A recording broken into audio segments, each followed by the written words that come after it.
যাচ্ছে রেস্টুরেন্টে যাওয়ার পরে সে এইভাবে বউয়ের সাথে সেলফি তুলতেছে, এইভাবে বউয়ের সাথে সেলফি তুলে ছাড়তেছে।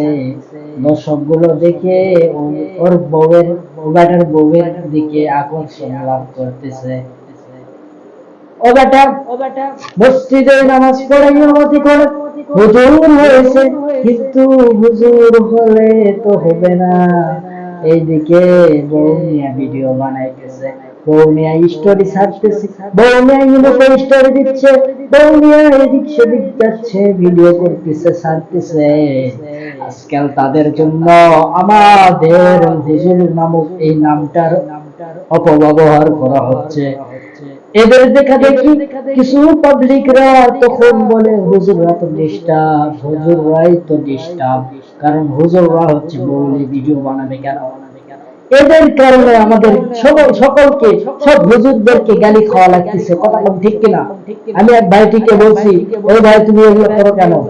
বলতেছে আপনার জলে কথা সাইজটা দেখেন, আপনার জলে ও ওই যে মুফতি আমির হামজা হুজুর একটা কথা বলছিল, ওয়াজ মাহফিলে বলছিল যে ভাবি কোথায় যাচ্ছেন? বলছে আমির হামজা আমি যাচ্ছি একটু ঘুরতে তোমার ভাইয়ার সাথে। তো বলছে তো ভাইয়ার সাথে যাচ্ছেন, ভাবি এটা কি বলছেন, শাড়ি না মশারি? আমির হামজা সারা জীবন তো আমি দেখি এলাকার লোকের হক নেই, এই ব্যাটার হয়েছে এই কাহিনী।